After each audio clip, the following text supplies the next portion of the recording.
first I want to start out by saying that the Chazal tell us that when a person comes to this world, every neshama, every soul, they announce in heaven about him, comes out bat kol, heavenly voice, and says, this, fellow, right, XYZ, right, Ploni Almoni, is going to marry this lady.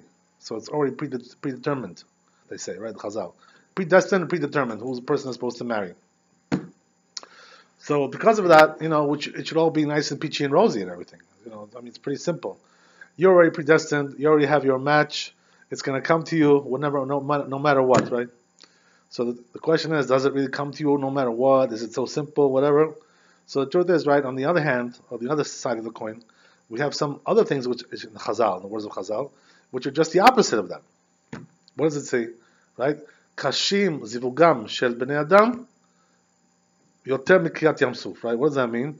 That it's to find a match for a person is more difficult than splitting the sea. Right? Can you imagine?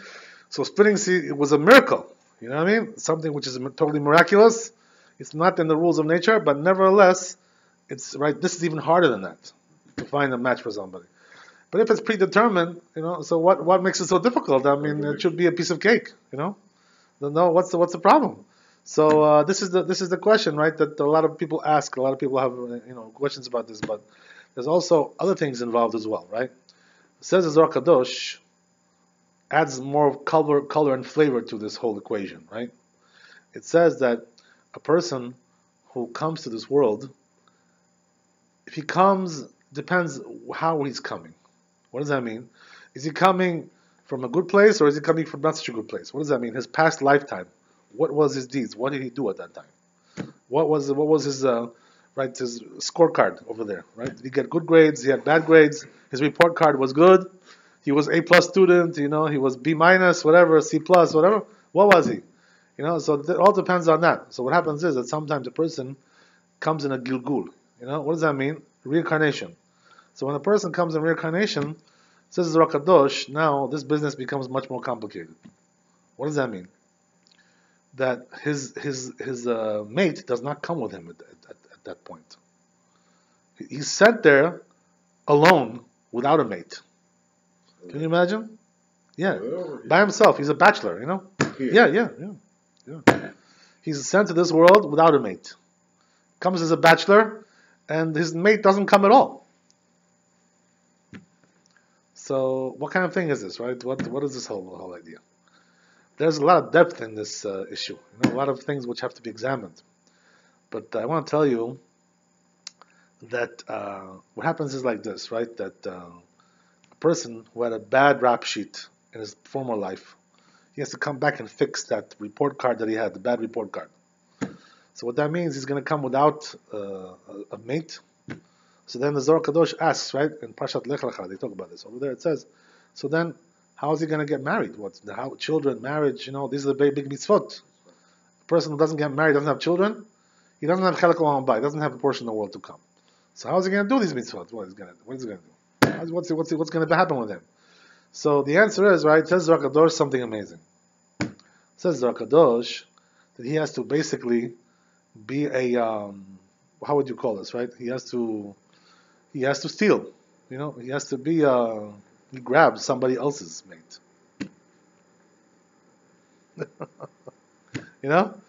But doesn't it say in 10 Commandments, don't steal, right? So how are you allowed to steal? How are you allowed to steal somebody else's mate? What does that mean? Hold on, she's not married, so he's just a single woman. He's getting her. Right, but that lady's destined for somebody else. You understand? That's why. Because everybody's destined for somebody, right? So what happens is, Zohar Kadosh, this lady who's destined for a different man, comes this guy who came without a mate, and he grabs her. Wow, such a thing like this. What business is going on here, right? We thought the world had a law and order. Yesh din v'yesh dayan. There's judgment in this world. There's rules and there's a judge. Everything has rules. How can this happen? Such a thing like this? How can you steal somebody else's zivug, somebody else's mate? What kind of thing is this? What's going on? So we have to go a little bit deeper into this, right, to understand the depths of this, because it's quite frightening, I must tell you. It can be quite frightening to hear this story, but we have to understand this because The truth is, right, if you look in the world today, the divorce rate is very, very high, probably over 50%, way over 50%. You know what I mean? That means that most marriages that are starting out are not going to probably make it, as a statistic. And the problem is that it's coming into the Jewish world as well, and also into the Orthodox Jewish world as well. This problem. So it's everywhere, and people are thinking always, they say, oh, wait a second, it must be that people are not behaving properly, they don't know how to treat their wives, and the wives don't know how to treat their husbands. And this is the reason why, these problems are occurring. And the truth is, it's not really the main reason. Even though that's true, people don't know how to deal with, mates today, right? They have problems with, dealing with their wives and husbands. It's true. That also is true, but that's not the main reason. The main reason is because what? Because really people are, in this generation, since most of them are coming back to fix their former lifetime, they're not really hooking up with the right mate. This is not their mate, right? Some of them who are lucky have that. So what does that mean? The ones who have it, this is a very lucky thing, I must tell you. Let me tell you how lucky it is, right? First of all, that means that they're made for each other. Like I was made for you, you were made for me. These songs. You've heard these songs, right? So they're really made for each other. So what does that mean? That means that they're going to get along very well. They're going to have a nice relationship, nice marriage, harmonious marriage with love, respect, cherish, all these things, love, cherish, whatever, honor, all these things, right? Fictional, all the fiction that we have. Wishful thinking. Right, exactly. So all these things, right, are supposed to be true. So if a person has really the right mate, this is what happens. So now let me tell you, this is a big advantage. Why? Number one, because you have a nice life. That means you don't have a headache, every day fighting with your spouse. This argument, this fight, who can take all these things? You know what I mean? Every day it's something else. They fought about this time now they argue about this. All of a sudden today everybody's a philosopher. They're arguing about philosophy also. I don't agree with that philosophy. I have a different philosophy. This and that. All of a sudden everybody became a philosopher. They're always arguing about everything, whatever they can get their hands on. But a person who has the right mate, things go more smooth, more stable. More. So that in itself is a very good thing because you have a nice life, you have a stable life, you have a happy life, you have a happy marriage. That's the way it should be. So the Textbook. So neshama is not a gilgul; it's the original neshama. Right. So in a case like that person, right, either he's a new neshama, right? That's one opportunity. But the truth is, today there are not many of those. There are not many of them. But there's also another option, which is what? That this person is also coming back in a gilgul, but in his last lifetime he was good. He's not coming back to fix something very major, something more minor, whatever. So in a case like that, he's getting the right mate because his deeds were good in the past lifetime. So therefore everything goes smooth. Now, besides the fact that you're happy with your mate when you have this situation, there's also another fringe benefit, which comes on the side as well, which is also quite important. What does that mean?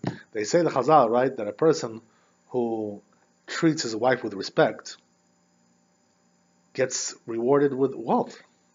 He gets wealthy because of that. It all depends, they say, right, the wealth depends all on your wife. The blessing comes from her. So if that's the case, right, there was one famous rabbi in the Mishnah who told his disciples, he said, you know what? He told his disciples, you wanna be wealthy? Respect your wife. Treat her with respect, treat her with honor, treat her in the right way, like a lady, like you're supposed to treat a lady. If you do that, you'll be wealthy. So it's true, right? Everybody agrees. The Chazal tell us, right, that the blessing comes from the wife. If you treat your wife with respect. But the problem is like this, right? When that lady is your mate, that's very easy to do because you get along very well. You feel like, you're like brother and sister, like very close, very, very tight, very, harmonious, getting along, you have the same mindset, same mentality, the same culture, all kinds of things like that. So things go easy. The problem is that there are people who are not like that. So what happens? That when a person is not with his real mate, right, that means there's going to be a lot of arguing, there's going to be a lot of fighting. That's the nature, because these people are not meant for each other. They're not meant for each other. They're not cut out for each other, So what does that mean? This one thinks this way, this one thinks that way. They don't have the same approach in life. They don't have the same philosophy. They don't have the same anything. Everything is totally different. So what happens is that they fight. So that means that now this man is basically precluded from being wealthy. You understand? Because he can't get along with this lady. He can't honor her. Not because he's a bad person. He's not a bad person. He may be a very good person. He may be a very big gentleman. And she also may be a nice lady, but when they get together, it's like fire, It doesn't go. It doesn't fire, It's like they're starting on fire together. So this is the reason why a person who doesn't have the right mate cannot really get wealthy. So why would Hashem want to do that to that person? Because that's his punishment from his last lifetime. He had some sins that he did after the last lifetime. So therefore now he's precluded from getting wealthy because of his family situation. Cannot get wealthy. That's what the Zohar Kadosh says. It's not my idea, right?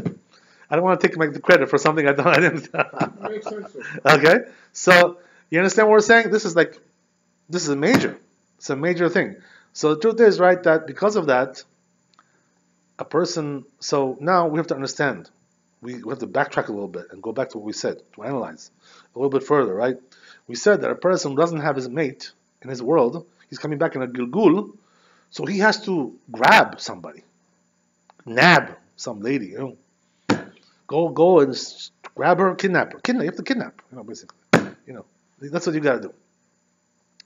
Where do we get this idea from, by the way, to kidnap a lady like that? So the truth is, right, that there is a source for that in the Tanakh, in the Bible. Right? Where is that? It's in the book of Shoftim. Right? What does it say in the book of Shoftim? It says over there. Pardon me.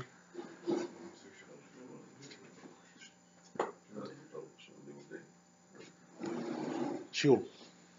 It says in the book of Shoftim that there was a civil war in Am Yisrael. Right? So the civil war was between Binyamin, which had one tribe, against all the other tribes. Right? We spoke about this before, a few months ago, about these things. So what happened was that Binyamin was a very mighty tribe. These very big warriors. So because of that, they had 3 battles together with each other. The first 2 battles, Binyamin won against all the tribes put together. Can you imagine? They were very, very big warriors, these people. Big time. So in the 3rd battle, they finally, they got together and they were able to defeat Binyamin. So what happened was that Binyamin was slaughtered like very heavily there. There was big losses. So what happened was, in the end, they almost wiped out the tribe of Binyamin. Can you imagine? But by the way, that's a very big, dangerous thing. Why? Because they say if one tribe doesn't exist in this world, the world cannot exist. The world depends on the existence of the tribes. So therefore, they couldn't wipe out the whole tribe. They had to watch out to be careful about that. So what they did was they wiped out almost the whole tribe. They left over, how many people got left over? 600 males got left over, basically, right? 600 boys, young boys. Everybody else was wiped out. The problem was, right, that now, once the war was over, the dust settled, everything. They had to get back to normal life. So what does that mean? They had to now find a solution for Binyamin. They should survive. They should not be destroyed. What does that mean? That there was no women for them to marry. You understand? This was the problem. They had to. Otherwise, they're going to all die out, and there's not going to be any tribe anymore. There were no women in Binyamin, tribe in Binyamin. So what happened was like this. They wiped them out. They wiped out. Yeah, they wiped out everybody. So what happened was, right, that eventually. Okay, so then why not give them the daughters from the other tribes? Right? So the answer is that they made an oath, right, not to give them. When they had the war, they were so angry at Binyamin, they made an oath not to give them the daughters. So therefore, they were under oath now not to give. So they had to find a way to get out of the situation. You know what I mean? So what happened was that they found 2 solutions for this problem, right? The wise men got together, the rabbis, chachamim, they found 2 solutions, right? One was that there was actually one town that when they made the oath, the Jews, not to marry Binyamin, they were not there for some reason. They didn't come. So since they didn't come, they were not a part of the oath. So they said, you know what, let's take the daughters of that place and marry them into Binyamin, right? But the problem was that they only found 200, so they were short another 200. So this was the problem. So that 200 that they were short, they had to also find a solution for that. So the solution was like this. They said, let's find a nice way to do this, right? What was a nice way? It says in the Gemara, right, Masechet Tanit over there, in the end of the Masechet Tanit in the Mishnah, it says over there that there was a custom amongst the Jews, interesting custom, right, on Yom Kippur and Tu B'Av. Yom Kippur, you know what it is. Tu B'Av, it's in the summer, it's holiday in the summer, right? It's not such a very famous holiday like the other holidays, but it's also a holiday. So in Israel they call this the holiday of love. So now you understand why it got its name. It's a little bit of a misnomer, but you understand now why it got this name. So what happens is like this, right? That they took now Tu B'Av. What happened was that these two holidays, Yom Kippur and Tu B'Av, besides the fact that we're fasting on Yom Kippur and all these things, as you know, there was also another custom that they used to have, that the women, right, these single girls, in order to get married, would come out to the vineyards and do a dance over there, right? Go around in circles, dancing, all the girls together on Yom Kippur. Can you imagine? On Yom Kippur. How about that, right? How about that? The truth, that the truth is Yom Kippur is not a sad day. It's not like Tisha B'Av. Tisha B'Av is a sad day, but Yom Kippur is not a sad day. So what happens is like this, right? That they're coming out on Tu B'Av, the other day. So what happens is, right, that now they're dancing, and what happens is that the boys over there come and they look around, to see if they can find somebody they like. You know what I mean? So if they spot a girl that they like over there, so what they do is, right, they tell their parents, look at this one, call her parents, chatzka sakme, let's go for it, let's go for it and make a match. That's what they used to do, like that. So they said, you know what, we can find a solution with this ceremony. What does that mean? That these boys of Binyamin, the 200 that are left over, that didn't get brides, are going to go over there, right? And they're going to go, when the girls are dancing, they're not going to ask permission from the parents. They're just going to go and grab the girl, What does that mean? Let's go, you want to marry me? Let's go. So that precluded, the oath was now circumvented, you know what I mean? Why? Because they were not asking permission from the parents. They were just going straight to the, to the source. Right, exactly, straight to the source. Right. So that's exactly what they were doing. So this is the reason why they call it the holiday of love, because they used to make matches in this holiday. So anyway, what happened was, right, that Binyamin took those 200 ladies, and therefore they all got wives. So they were able to, right, upkeep the tribe from being, exterminated. Well, God forbid.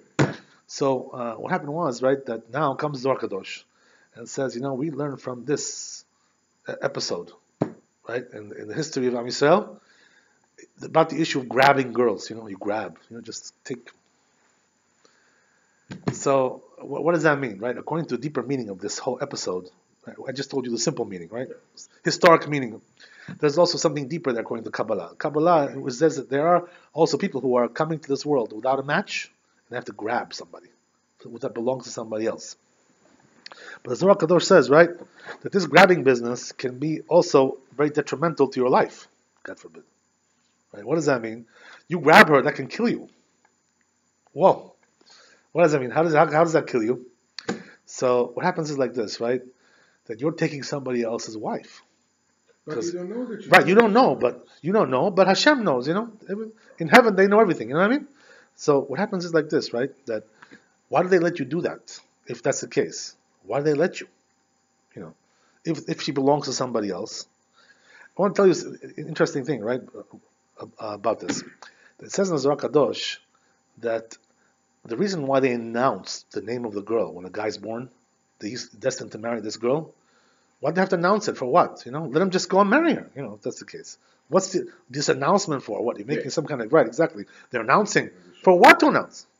So why they announce? Says Zohar Kadosh, the reason why they're announcing is because they want to prevent other people from touching her. This is a way to protect her. It gives her like a certain kind of a, protection. You understand? In other words, when they announce in Shemaim that she belongs to him, now she's more guarded from being taken by somebody else. Whatever. So, okay. So, it's like, I'll give you an example. You understand. The example is like this, right? Let's say you want to, you're marrying a certain girl, right? And, you just got engaged with her. So you come to the shul, you announce, Dainishna, One of the reasons why people do this is because they want to tell you, listen, don't go with this girl now. I'm already engaged with her. You know what I mean? Don't touch her. You know what I mean? Yeah, this is what we're talking about. Right. Same idea. You understand? Okay, but Same. when I was born, they announced the name. I don't know who I was. Right, but we're talking about what's going on up there. You don't know nothing. You're just, you're acting your regular life as usual. Nothing changing. Right. We don't know what's going on. So what happens like this, right? They announce she's protected, but nevertheless, even though she's protected by the fact that they announced this, she's not 100% protected. Where do we learn this from, by the way? You want to hear something interesting? Right? There's a halacha that says like this, that a person is not allowed to get married on the holidays. What does that mean? On Sukkot, on Pesach, right? On Shavuot. You're not allowed to make weddings in these days. What's the reason why? I mean, on Yom Tov, okay, I understand, because Yom Tov Kaidriya, So you cannot do, right, all kinds of things. Okay, that we understand. But what about Chol HaMoed, the intermediate days? That should be no problem. You're allowed to do everything almost, in those days. Especially for a mitzvah, you're allowed to do just about anything. So if that's the case, why not to make a wedding on Chol HaMoed? It's nice. Holiday, wedding, everything together, beautiful. It should be gorgeous. What's the problem with that? So the problem is that we're mixing two different simchot together. One simcha and the other simcha. That's the reason why we don't do it. They say, what? Do this simcha and do this simcha. Everything should have its own place. You know what I mean? Whatever. Anyway, that's not our discussion right now. But what we're saying is like this, right? That even though you're not allowed to marry on those holidays, but what you are allowed to do is betroth. What does that mean? To give the ring, right? Get engaged. Because exactly, right. The reason I don't use the word getting engaged because today it's a little bit different. I'll explain to you what that means. What that means is like this, right? That marriage in Judaism has two different stages, right? There's erusin and then there's nisuin, which is called chuppah, right? And erusin is called kiddushin, whatever. There's different names, but we have two stages, right? The first stage is giving the ring, or anything which has value of money, whatever it is, right? The custom is to give a ring, right? So that's the first stage. The second stage is the chuppah. We do the brachot, we do the chuppah, the yichud, all these things, right? All those things. We give the ketubah. Okay, fine. So what happens is like this, right? That when a person, in those days, they used to do these two things separately, on a separate time. What does that mean? The first step would be done with the ring, let's say right now, and then the chuppah will be done like a year after. They were giving her a year to get ready for the wedding. The preparations, this, the wedding hall, the clothing, this, all kinds of money, this, blah, blah, blah, house, housing, this, that, whatever, right, all these things. Car, whatever. Make sure we got everything for right. Right, exactly. All these things, right. All these things, right. So we're giving them a year. We had a year between these two things. So what happened was, right, but that year that you're not married yet, she's already betrothed to you with the ring. So what does that mean? Nobody else can take her anymore. That's it. She's already locked into you. You're locked in with her. So, but nowadays what we do is not exactly like that, right? We do the engagement party, but we're not giving the ring over there. You know what I mean? We're just like, having some, some refreshments and this and that, little dancing, little music, this, blah, blah, blah, right? But we're not doing the actual ceremony of the ring, the engagement party, right? Even though they may be giving some gifts, whatever, but the actual erusin, right, is not done at that time. What's the reason, by the way, they stopped doing that? They used to do it separately, these two things, because they were afraid that in between there may be some hanky-panky, understand? And if the girl does some hanky-panky, between this and that, she's liable to death on that, you understand? So it makes her more liable, so therefore they said, why give this liability to this girl, It's too dangerous. So therefore they put the two ceremonies together, this way in one shot, right? You finish off everything, there's no in-between stage where you can get into trouble. You understand? This is the reason why they don't do it anymore.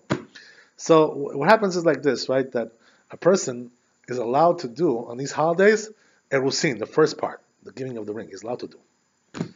So the question is why? I mean, we just said we don't want to mix two smachot together, two happinesses together, right? So why would you want to do the erusin? Either, this way or that way. Go, right? One leg over here, one leg over there. What's the reason why you want to be in between? So the answer is, right, the Gemara, the Chazal answer, Shema ikadmenu acher. What does that mean? Maybe somebody else will come and take her in between. This is the reason why we allow him to do that on the holiday. In other words, if he has to wait after the holiday, maybe somebody will come and grab her before. Take her. So he'll be more charming, more handsome, whatever it is, right? More rich, more wealthy. So he'll, right. So in order to avoid that problem, we allow you to do it even on a holiday. In order you should lock her in already. She's locked into you. She can't go with another guy. You know what I mean? So the question is like this, right? According to this, comes up a little bit of question here. We just said, right, everything's predetermined. This when you're born. So why do you have to lock her in? She's already protected as it is. They also announced, right, that you came with her. The announcement was done in heaven, whatever, everything was done. So how can somebody else take her? So the answer is like this, right? That even though she's pretty much meant for you, designated for you, but there are exceptions to this rule. Why? Why is the reason why there's exceptions?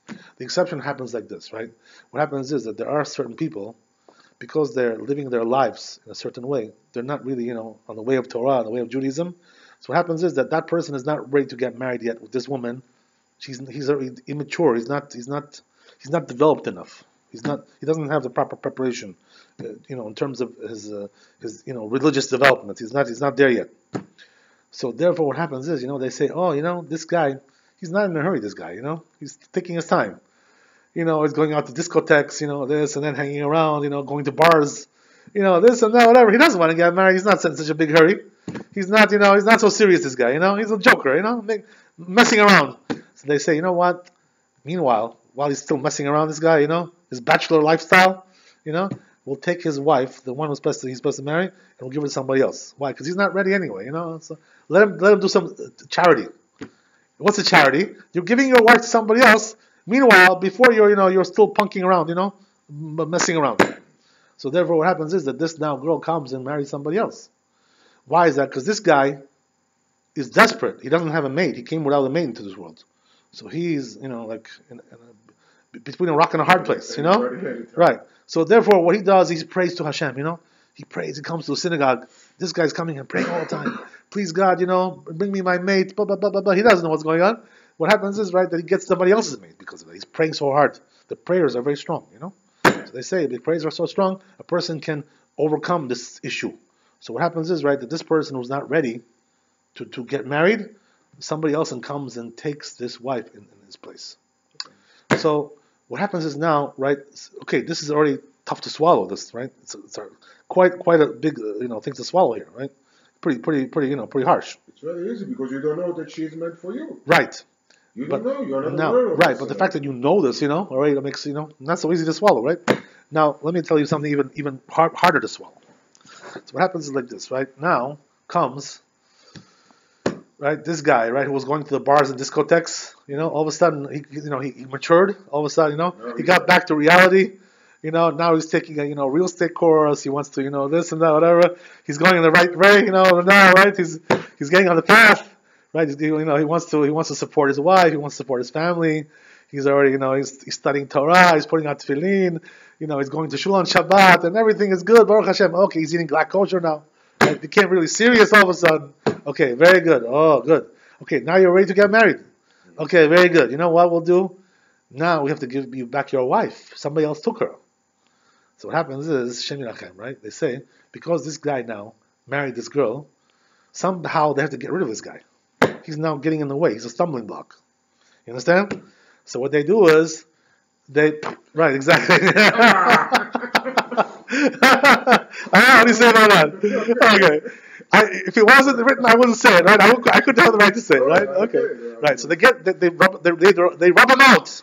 Mm-hmm. So now the question is like this, right? You think about this. You say, man, this is unjust. I mean, what did he do wrong? God killed him for what? What was the sin? So they say, right, that there's also a reason for that. In his past lifetime, he had some sins that he had to die for. So therefore, everything is just. And HaKadosh Baruch Hu does everything with justice. So what happens is that person now has to get out of the way to clear the path for this guy who already now wants to settle down all of a sudden. Mr. Serious all of a sudden got serious. Oh, very good. So now what happens is that they kill him, and he comes and takes his wife. So, interesting thing is like this, right? That to give you this is actually a practical example of this, right? There is also an example brought down. One of the stories of the Bible that we have, right, which is King David, right? King David himself, had this issue because he took 18 wives, King David, And that's the limit, by the way, for a king. A king is allowed not to take more than 18. Right? And the ordinary guy? Ordinary guy can take even 200 if he wants, right? But but as long as he can support them, you know what I mean? So he's got to be a wealthy man, you know. He's got to be a tycoon, you know, like what do you call it, Bezos kind of guy, you know, one of those guys, right? So the truth is, right, today we don't do that, but in the old days it was like that. So now what happens is, right, that they're gonna take his So what happened was with David HaMelech, that his zivug, the first wives that he married were not his zivug. They were all pretty much righteous women, though. You know, they were very special. Everything one of them was special. They were all special ladies, very righteous. Some of them were even prophetesses. You know, their prophecy. They're very, very holy women. They were these women, the ones that he married. So what happened was, right? But his real zivug, his real mate was Bathsheba, right? So what happened was that Bathsheba he met later on, after he married all his other wives, pretty much. So why is that, right? What's the reason why this happened? That he was so late like that? Because somebody else grabbed her from him. That's what happened. Right? Exactly what we just described. So what happened was, right, that there was a guy who was a convert. He's the one who got her. You understand? He was a convert, this guy. Who was that, right? Uriah Hitti, right? His name was Uriah. You know his name, right? Uriah, it's a known name. So, he was, why they call him Hitti? Because he was from the nation of the Hittites. It's a nation like that. Uriah Hitti, you know? That's one of the nations. So what happens is, right, that he grabbed her because he came to this world without a mate. So he had to take a wife, and therefore Hashem gave him David's wife. Right? So what happens now is that Uriah Hitti has to make way for David. All of a sudden, David now, you know, made his tikkun, whatever it was that he had to make in order to get to Bathsheba. You know what I mean? Whatever it was. He was now ready to take Bathsheba. So all of a sudden, right, what happened was that he spotted her. You know, famous story, right? He was walking one day on the roof of the house, and he sees her bathing, you know, in the window. So he says, ooh, got knocked out, right? Knocked him out, right? So what happened was that he made some phone calls, you know, found out, no, Visi Kalishvili, you know, who's the, okay, fine. So what happened was, right, that they told her, but you know what, this lady's married. Oh, married. Wow. You know, that's no good. But there was a solution for that too, right? There's a solution for everything, right? Okay, so what happened was, right, that the solution was that she was already divorced technically. Why? Because her husband went out to war. In those days, they used to go out to war. They used to give a get to their wives. You know what I mean? So what happened was, technically, she was divorced. So therefore, he took her, right, and you know, grabbed her, you know, whatever. So what happened was, right, that he also had Uriah Hitti killed afterwards, because of all the things, right. I don't want to get into all these issues that happened over there, whatever. But anyway, what happened was that this is exactly what the Chazal tell us, right? The Zohar Kadosh tells us that Uriah Hitti died because he was in the way of David HaMelech. He was in his way of taking his zivug. But she was divorced. He already with her. Let the guy live. Right, but there was a problem. You see, the problem was like this, right? That now they come back from the war, you know. So what do you do now, you know? Okay. So what does that mean? This guy wants to remarry his wife, you know. And now where am I, right? What's going on? Did he come back and then David HaMelech sent him back to the war? Right. That's what happened. Yeah. It was a whole story, right? Yeah. Okay. That's not our discussion now, but Okay. right, we talked about that one time. Right. Testing my own. You're right. Testing. You're right. So what happened was that now Uriah Hitti dies, and David HaMelech takes his rightful wife. Right. So what happens is like this, right? That David HaMelech, there was only one problem though. The problem was that Kadosh Baruch Hu saw in this a moral, you know, disgrace what he did basically. Even though according to Halacha everything was kosher, you know, barely, you know, bare bones kosher Halacha whatever. But according to the moral code, something was very dirty over here, right? Very, very, yeah, right. It was a big stench. So what happened was that Kadosh Baruch Hu came to David. He told him, he said, you know, you messed up big time, you know. So you have to be punished for this. So there was several punishments that he received for this, right? But according to Zohar Kadosh, right, the main punishment here was for what? The fact that he ruined his brit. What does that mean? He did a sin which causes his brit milah, to be damaged. Right? What does that mean? When a person gets born, every Jew gets a brit milah, right? Hopefully, right? He gets a brit milah. So what happens is, right, that brit milah, when you guard the brit, what does that mean? You stay clean, right? Sexually clean boy, nice and clean, good boy. So what happens is you don't do any sins over there. So what happens is that this what gives you the wealth and the malchut, the kingdom. If you're destined to be a king, whatever, or even if you're not, you get some leadership position, whatever it is, right? You become a leader, you become right, you become a very wealthy tycoon, this and that, whatever. Why? Because you guard your brit, right? So where do we learn that from? From Yosef HaTzadik, right? They say Yosef HaTzadik, the reason he became the kingdom, he got the wealth and everything, was because of he guarded the brit. So what happened was, right, that David HaMelech now, he damaged the brit over here, right? What was the damage that he did? The damage was that he took Bathsheba too early.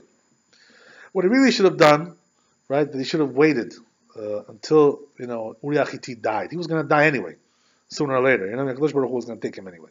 He didn't have to get involved with all that.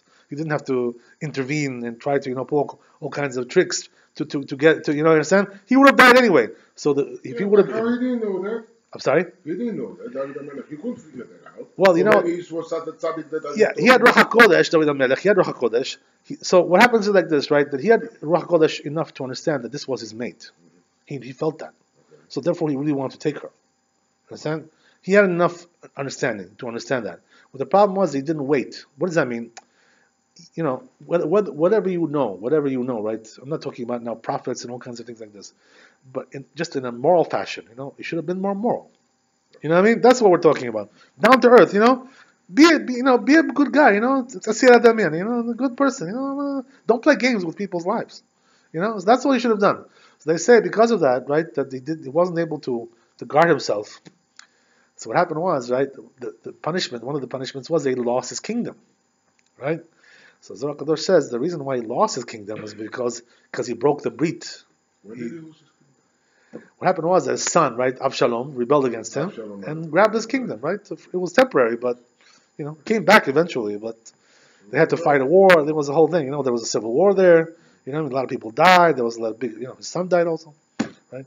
So all these things, right, were caused by the fact that he broke the brit, the David HaMelech. He lost his kingdom because of that. So David had to suffer greatly, right, but the point is, right, whether you suffer greatly or not, the whole point of the zivugim is like this, right, that when a person comes into this world and is coming without a zivug, so what he has to do is grab somebody, basically, He doesn't have his mate. By the way, a person feels this sometimes, because he's looking for a long time. There are people, I'm telling you, I can tell you, I know people who, they're already 40 years old, they haven't got married yet. I know those people. Yeah, right? 40, 45, even 50, Okay, it's a relevant age. They can't find their mate, and they're looking around, they can't find. So what happens is, right, that in the end, they realize that, they're not going to find the right person because, it's already been too long. So they just take something, whatever they can find, whatever they can find, they take, even though it's not exactly what they're looking for, it's sort of a compromise, whatever, It's not exactly right. Yeah, that's also true. Yeah, that's also true. That's the worst thing, by the way, of all, right? That's nothing worse than that, because then you don't have children, you don't do the mitzvah of getting married. Right? There's nothing worse than that. But anyway, the point is, right, that now we're beginning to understand. What happens is like this, right? That in our generation, since most of us have this Gilgul issue, we're coming here to fix our problems. So therefore, we're coming here, a lot of us, without our mate, and therefore we have problems. We can't find the right zivug. And now we understand, right? Why is the divorce rate so high? So it's interesting, right, that because you're with the wrong person, the nature is that you can't really stay too long with them because you're not getting along. You know what I mean? So there's all kinds of problems. There's all kinds of issues. Can't agree on anything. Can't this and that, whatever. There's different lifestyle, different this, different that. Everything is topsy turvy. And this is the reason why people are. It's not really there. It's not really there because of their, they have a bad personality or something. Or they're bad people. That's not the reason why. The reason is because their mate is not here, and they're marrying somebody who's not their mate.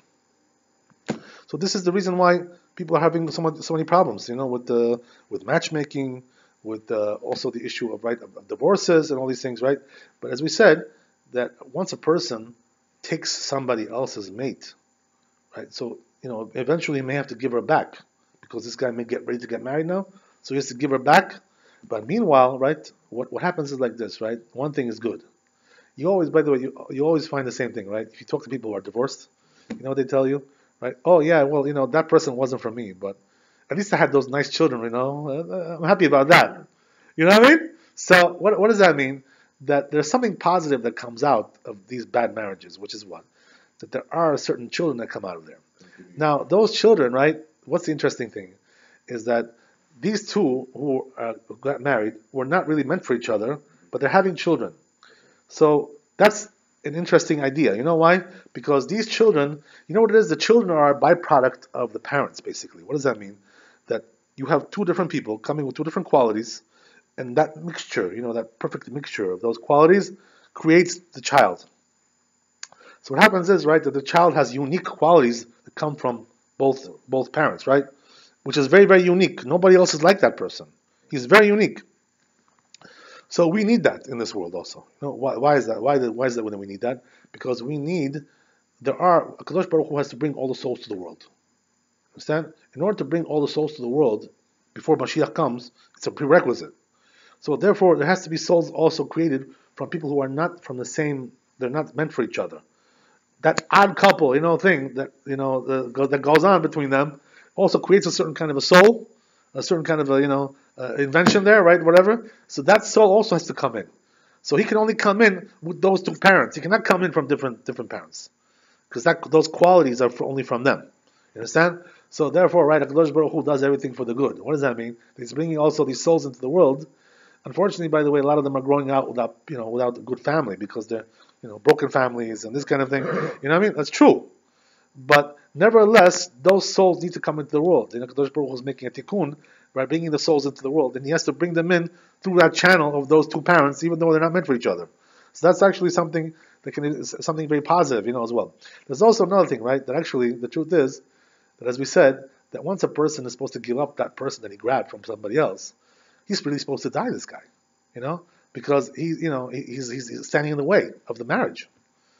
So, but there's one thing that can be done before he dies. You know what it is? That they get divorced. You know what I mean? So the truth is that when a person sees that there's no hope for the marriage, God forbid, right? You know what I mean? He sees that the situation is just impossible, and he sees that the pressure is very, very great. So actually, this may be a good chesed for him. It may be kindness. Why?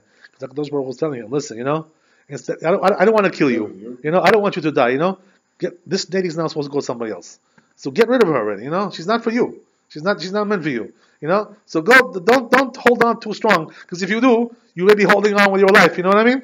You maybe give a lot of the chas v'shalom, right? God forbid, in that book, right? So you may be holding on with your life. So therefore, it's actually a good thing. This thing that a person, right, is preventing himself from dying, leaving this world by letting go of this person, because she's not meant for him.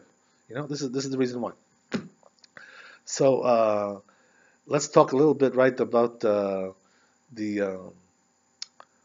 what do you call it? I want to say also something else.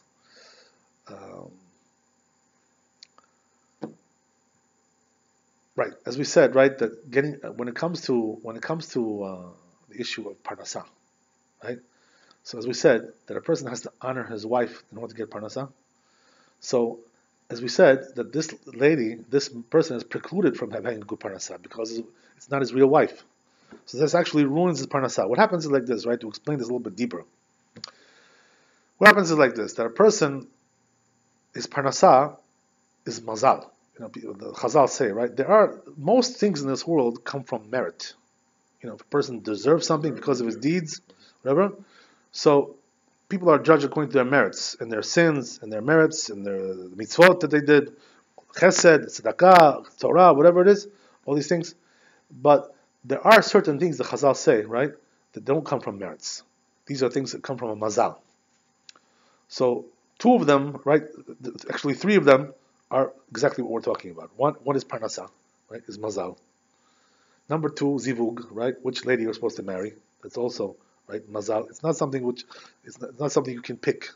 You know, the thing is that people have make a mistake these days. You know what the common mistake is? People have to know this, by the way.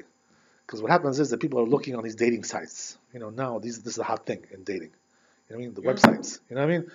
Matchmakers are now down and out because their business has been taken away by the websites. You know what I mean? It's like already like a pretty much extinct this profession, matchmaking. You know, it doesn't exist so much. It does, but it's definitely lost a lot of its fervor. You know? Yeah. There's no question. All right. So what happens like this, right? That people go on these sites and they say, oh wow, nice picture, nice profile, interesting, blah blah blah blah blah blah. They don't realize, that you can't just pick out whichever one you want and take her. Somebody else is this person. People don't realize that. Somebody else's, but why not yours? How do you know it? Maybe it's that. You don't know. That's the whole thing. But the point. What I'm trying to say is right. What I'm trying to tell you is like this, right? I understand your question. What I'm trying to say is that a person goes on these sites, he thinks he can just like pick it out. Like, you go shopping, department store, oh yeah, let me get one of these, one of those, you have a shopping cart, you just put it on it. When it comes to marriage, it's not like that. There's only one for you, there's not, so therefore you can go through 10,000 women on these websites, and still not find the right one. You understand? So this can be very frustrating. A person has to understand that it's like matchmaking is not hit and miss. Oh yeah, I'll take this one. Oh, if not this one, I'll take this one. What this one? What this one? Neither one of them is for you. We don't know. But what we're saying is like this, right? That Kadosh Baruch Hu has something planned for us, and what He has planned for us may not be what we're looking for. We don't really know what we're looking for. You understand? Yeah. So what that means is, right, these websites can be quite frustrating in the sense that the real metziut, the real reality of what's going on in the world when it comes to zivukim doesn't work like that. It doesn't work like just pick out. Pick this, pick that, pick that. Everything is very, very unique. Everything is very, very, very, very unique to that person. So what happens like this? I want to tell you, right, that a person when he's born, as we said, right, he comes into this world and he has a mazal for three things, for his parnasah, for his zivug, and for his children. Also, how many children is supposed to have, right? By the way, also a person cannot really change. What does that mean? Oh, I'd like to have 12 kids. Oh, thank you very much. Really? But God only wants you to have 5. If God wants you to have 5, you're not going to have 12. You know what I mean? It's not going to happen. You cannot change this mazal of children. It's one of the things which is like very locked in. So therefore, a person should always know that. And by the way, this is the reason why a person can only marry a certain person, a certain lady. You know why? Because those children can only come from that lady. They cannot come from a different lady. If you marry a different lady, and this is why Kadosh Baruch Hu tells you, listen, stop right there. You cannot take this lady. Because the main reason I want you to get married is to have children. And your children are not going to come from this lady. So people are thinking, oh, wow, why can't I take her? Why can't I take her? You can't take her. She's not for you. She's not, so it's not a hit and miss. It's not like, shopping spree. You go and, you take this one, you take that one. It doesn't work like that. Kadosh Baruch Hu sends you the one which is for you. That's the only one that's meant for you. Okay, whatever. But what I'm saying is like this, right? Now, a person comes into this world and he's got these three things which are mazal. So the strange thing is like this, right? That why should these things be mazal? I mean, this all should be a matter of merit. You know what I mean? What does that mean? What does that mean, mazal? What? It's just a chance, luck. Oh yeah, I got lucky. What do you mean you got lucky? This world works on luck. The Kadosh Baruch Hu does everything with justice. So why would these three things be dependent on mazal? What? Yeah, you got lucky. You lucked out. You lucked out. Something is left to chance in this world. It doesn't work like that. So the answer is, right, the truth is when they say the Chazal that it works on mazal, it's not exactly 100%, so simple like that. What does that mean? That yes, on the one hand, it's mazal. What does that mean? When a person is born, he's born in a certain constellation, and that mazal is going to be accompanying him through his whole life. That's true. But this mazal that we're talking about for these things is not a regular mazal. It's a different kind of mazal. What does that mean? That it's a higher level of mazal, which is way, way, way, way, way, way high. What does that mean? That a person also, this mazal is also a matter of judgment as well. It's not a chance. It's not luck. Why? Because he's getting this mazal when he's born. You know why? Because of the deeds of his last gilgul, of what he did in the past lifetime. So therefore, here it's really a judgment as well. You're being judged for what you did in your past lifetime. So then why do they call it mazal? Because now it's being administered to you through the constellations. But when you were born at a certain time, and it's not a chance that you were born at that time. Right, exactly. You were born because Kadosh Baruch Hu wants you to have that mazal. At that particular moment, whatever. So, this is, by the way, one of the reasons why they say not to use these drugs, for inducement of labor, because they say, right, that the person is supposed to give birth at a certain time, so don't try to play with that, unless it's like life danger, something danger to the wife, danger to the baby, okay, then you can, so that's different, something else. But just for the sake of induction, just to induce, a person should not do that, because a person is supposed to be born at a certain time. You don't want to play around with that stuff. That's why the rabbis say, don't induce unless there's some really good reason for that. Otherwise, don't play with that stuff. A person has to be born at a certain time. So what happens is when a person is born, he gets that mazal, right, and it accompanies him all his life. It's true, but that mazal itself is a product of merit as well. What does that mean? From his last lifetime. Right? This is the reason why he has this issue with the mazalot, right? But in terms of so what does that mean? That a person cannot change around. So what does that mean? That if a person, to sum up this whole thing, right?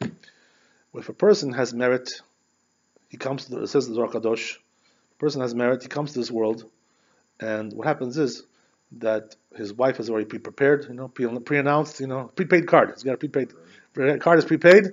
He's going to get his wife. Everything's going to be good. Baruch Hashem. Everything is going to be nice. His parnasah is going to be good because he's going to get along with his wife.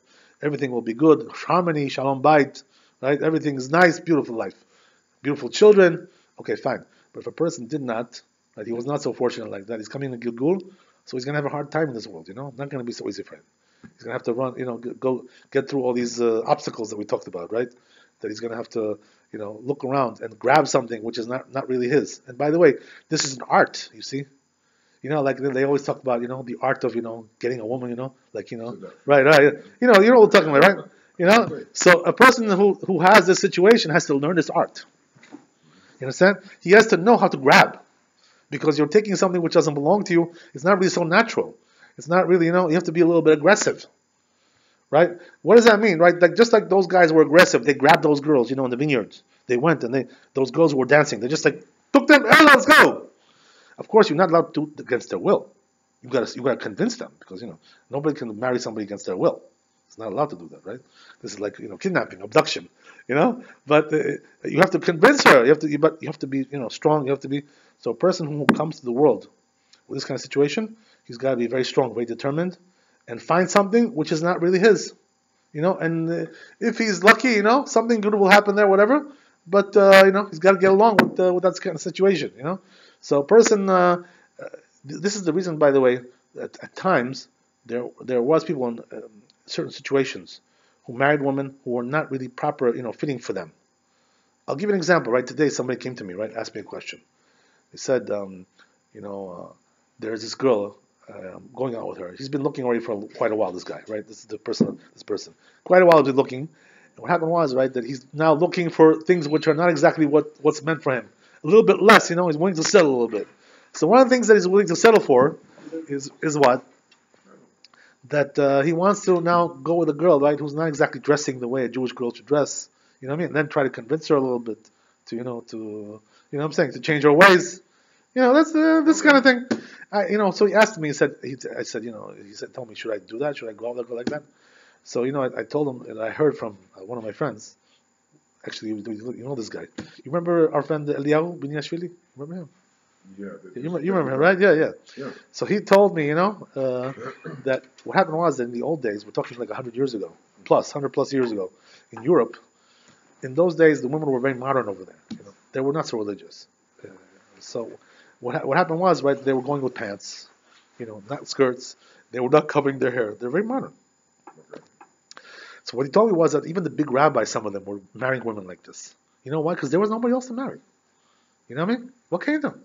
It's not when you have no other choice. You have to go a little bit below your standards. It's better than being alone all your life. You know what I mean? So therefore, That's what they used to do. So I told him, I said, what's the question? So he told me, he said, well, I don't want to go to a restaurant. It's embarrassing, to go to a restaurant, with a lady like this. Dressed not the properly. I said, give me a break. You go with your mother, don't you? Your mother also dresses like that. His mother is not so religious. You know what I mean? So I said, what's the big deal? With your mother you go. All of a sudden now you're afraid to go, to a restaurant. So I said, don't be so, don't be too overly righteous. As I said, right? Al tiyeh tzaddik harbeh. That's what it says, right? A person has to be. So what does that mean? That a person who has a situation, he sees, right, that he's not finding the right one, or he's already been through divorce, been through, all kinds of things. He has to be a little bit more practical, a little bit more aggressive, to find something, something which is looming around, just waiting for, because his real mate is not there, So therefore, he has to get by. He has to get along. This is what the Zohar Kadosh is telling us. That a person like that has to get by, and everything is min hashamayim. Everything is for the best. Because in the end, I'll tell you. Let's end up with the words of hope. Not with sad situations, right? So let's end up with hope.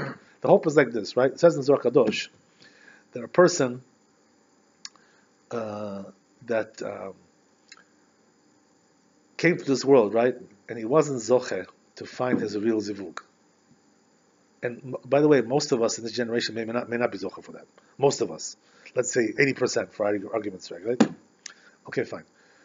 And we're having a hard time. We're not really getting along with our spouses so well. Sometimes the marriage sticks, sometimes it doesn't stick. This, whatever, all kinds of things. Okay, fine. So it says Zohar Kadosh, but don't get weary, right? Don't fret and don't frown. What does that mean? Because in the future, Kadosh Baruch Hu, right? Once He brings the redemption and He brings the Geulah, so what happens is that everybody's going to get the right zivug at that time. At that time, everybody will get the right zivug. Understand? Now we may not be with the right zivug. It's very likely. It's very common, right? The ones who were lucky, Baruch Hashem, God bless them. They had the merit, they had the zchut. But if you were not so zoche, but in the future, what happens is that everybody will get the right zivug. And not only that, right? Since the Yetzer Hara won't be at that time anymore, the Yetzer Hara will be put out of business. You know what I mean? Yeah. It'll go bankruptcy. The bankruptcy court. So what happens is once the Yetzer Hara goes out of business, so then anyway the zivug between man and wife is much better. What does that mean? Because the Yetzer Hara gets in the way of that.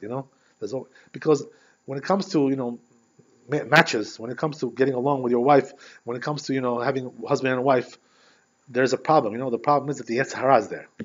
That's why the woman has nida, all these things, and there are parts of the body which are not supposed to be exposed in the woman, Why is that? Because in this world, since the world is dirty, since the world is filthy, there's also parts of the body which are filthy as well, not so clean. So you cannot expose those things in the street. These parts of the body, you know what I mean? You know what I'm talking about. The pubic areas, all these things, right? You're not allowed to expose these things. Sure. But says Zohar Kadosh, in the future it's not going to be like that. What does that mean? Just like Adam Arishon, when he was created, they were both walking around naked. Right. Why is that? Why were they both walking around naked? Because none of their body was dirty. You see, what happened was that after the sin, Adam Arishon, so then some parts of the body acquired a certain kind of a filth, and this filth will go away in the future, right? So not only Kadosh Baruch Hu will give every person the right zivug, but also all these things, all the filth that exists, in the issue of zivug, will go away also, because the Yetzer Hara won't be anymore. So therefore, right, in those days, a person will really enjoy being with the right mate, at that time. That's because they say, right, one of the reasons is also, there's another reason. They say that there are some people who come to the world, and their zivug is not here, not because they're coming to Gilgul. There's also a different reason. The reason is because their mate has not yet come out of the klipot. What does that mean? It's still in the tumah, in the spiritual filth, impurity. She's still stuck in there. It cannot get out of there yet. So they say, right, that some of them may not get out until the redemption comes. These ladies, who are still stuck in there. So they're going to get out eventually. So what happens is that once they get out, then a person will get the right one, because the right one may be now unavailable. They say it's unavailable right now. You're looking for something who's unavailable. Okay, it's unavailable, but eventually it will be available. Everything will be available, and everything will be right in the right place, just like Adam Arishon and his wife were together, with no impurity, with no filth, before the snake came along and ruined everything, right? That's what happened. So that's Yetzer Hara won't be there anymore. So therefore, a person will find really, right, the real zivug and the real happiness and content and the bliss that he has to find with Zivug will really come, the Zohar Kadosh says, in the future. Bezat Hashem. Bimhera b'yameinu amen. Amen. Thanks for coming. My pleasure.